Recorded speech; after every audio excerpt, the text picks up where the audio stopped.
హైదరాబాద్ చందానగర్లోని ఖజానా జ్యువెలరీలో కాల్పులు కలకలం సృష్టించాయి. ఉదయం 10:30 గంటలకే ముఖాలకు మాస్కులతో షాపులోకి చొరబడిన 6 దుండగులు దోపిడీకి పాల్పడ్డారు. లాకర్ తాళాలు తెప్పించాలంటూ ఖజానా డిప్యూటీ మేనేజర్పై కాల్పులు జరిపారు. షాపులోని సిబ్బందిని భయభ్రాంతులకు గురి చేశారు. అనంతరం అక్కడున్న ఓ కౌంటర్ పగలగొట్టి వెండి ఆభరణాలు ఎత్తుకుపోయారు. ఘటనలో డిప్యూటీ మేనేజర్ తొడ భాగంలోంచి బుల్లెట్ దూసుకెళ్లడంతో ఆయన్ను ఆసుపత్రికి తరలించారు. ఘటనపై కేసు నమోదు చేసిన పోలీసులు నిందితుల కోసం గాలింపు చర్యలను ముమ్మరం చేశారు.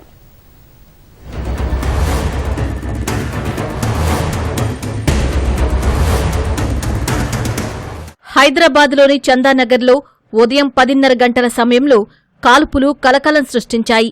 జాతీయ రహదారి పక్కనున్న ఖజానా జ్యువెలరీ షాపులోకి తుపాకీలతో చొరబడిన దుండగులు సిబ్బందిని భయపెట్టి దోపిడీ చేశారు. దొంగతనానికి సహకరించకపోవడంతో షాపు డిప్యూటీ మేనేజర్గా పనిచేసే సతీష్పై కాల్పులు జరిపారు. లాకర్ తాళాలు దొరకకపోవడంతో చివరకు చేతికి చిక్కిన వెండి ఆభరణాలతో పరారయ్యారు.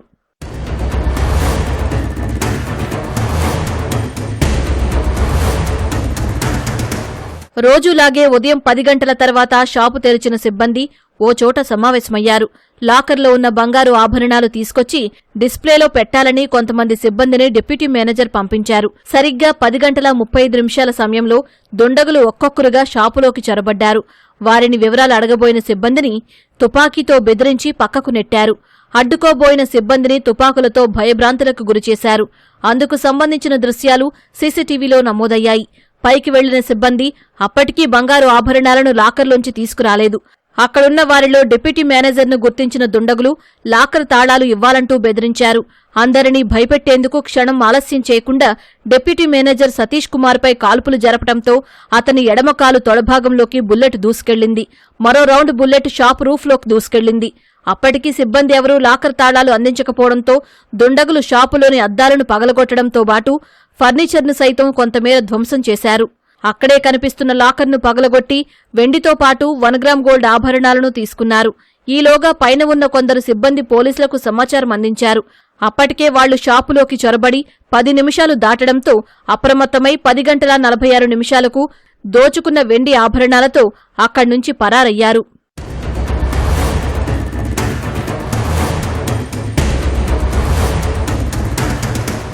దోపిడీ సమాచారం అందుకున్న పోలీసులు ఘటనా స్థలానికి చేరుకునేటప్పటికే దుండగులు అక్కడి నుంచి పరారయ్యారు. దుండగుల కాల్పుల్లో బుల్లెట్ గాయమైన షాపు డిప్యూటీ మేనేజర్ సతీష్ను హుటాహుటిన ఆసుపత్రికి తరలించి ఐసీయూలో చికిత్స అందించారు. ఆపరేషన్ చేసి కాలిలో ఉన్న బుల్లెట్ను తొలగించారు. ప్రస్తుతం అతడి పరిస్థితి నిలకడగా ఉందని వైద్యులు తెలిపారు. 6 దుండగులు ఒకరి తర్వాత ఒకరు షాపులోకి చొరబడుతున్న దృశ్యాలు సీసీటీవీ కెమెరాల్లో నమోదయ్యాయి.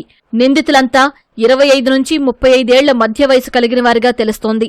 చోరీకి 2 బైకులపై వచ్చిన 6 దుండగులు ఖజానా జ్యువెలరీ షాపు సమీపంలో బైకులను ఆపి నడుచుకుంటూ షాపులోకి వెళ్లారు. చోరీ అనంతరం తిరిగి అవే బైకులపై పారిపోయారు. ఆ దృశ్యాలు సైతం సీసీ కెమెరాల్లో రికార్డయ్యాయి.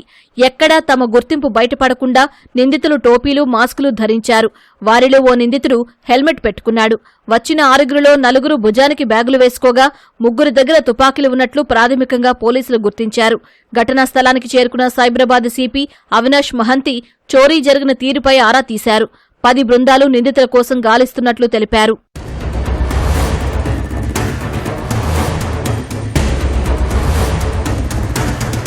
వాళ్ళు ఉన్న జ్యువెలరీ రాబ్ చేసి తీసుకోవడానికి చూశారు. సేఫ్ ది కీజ్ వీళ్ళ దగ్గర లేదు కాబట్టి సేఫ్ ఓపెన్ చేయలేకపోయారు.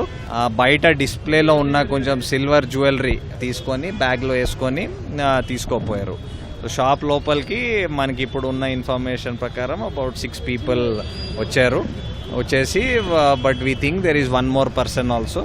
సో అబౌట్ 7 people రఫ్లీ ఇన్వాల్వ్ అయినట్టు ఇప్పుడు వరకు తెలుస్తుంది. There could be others also. దాని తర్వాత వాళ్ళు బయటకి వెళ్ళారు. కొన్ని సైకిల్లో అలాగా వెళ్ళిపోయినట్టు ఇప్పుడు తెలుస్తుంది. 2 shots ఫైర్ అయినాయి. ఒకటి డిప్యూటీ మేనేజర్ సతీష్ కుమార్ కి తగిలింది ఒకటి. ఇంకో షాట్ అక్కడ పైన సీసీటీవీ ఎక్విప్మెంట్ ఎక్కడ ఉంది అక్కడ ఒకటి బ్లాంక్ గా ఫైర్ చేశారు. సో ఆ కార్ట్రిజెస్ దొరికినాయి, మనకి ఎంటీ షెల్స్ దొరికినాయి. ప్రతిరోజు కూడా 10:30కి మీటింగ్ జరుగుతుంది. 10:40కి వచ్చారు. వాళ్ళు ఎన్ని రోజుల నుంచి రెక్కి చేశారో తెలియదు. ఫస్ట్ ఒక పర్సన్ ఇక్కడ తిరుగుతుండే, మేము నార్మల్గా ఎవరైనా తిరుగుతుంటారు కదా అనుకున్నాము. ప్రతి ఒక్కరు మాస్క్ పెట్టుకొని వచ్చారు. డబల్ షర్ట్స్ ఉన్నాయి, ప్రతి ఒక్కరికి షూస్ ఉన్నాయి, చిన్న పిస్టల్ ఉంది ప్రతి ఒక్కరి దగ్గర. ఒక్కరినే కాల్చారు, తొడపైన కాల్చారు. ఎన్ని రౌండ్లు కాల్చారు? రౌండ్స్ అంటే ఇంకా కింద చాలా సార్లు ఫైట్ చేశారు. ఘటన జరిగిన తీరు సీసీ కెమెరాల్లో రికార్డైన దృశ్యాలు చూస్తుంటే దుండగులు అంతర్రాష్ట్ర ముఠాకు చెందిన వారే ఉండొచ్చని పోలీసులు భావిస్తున్నారు.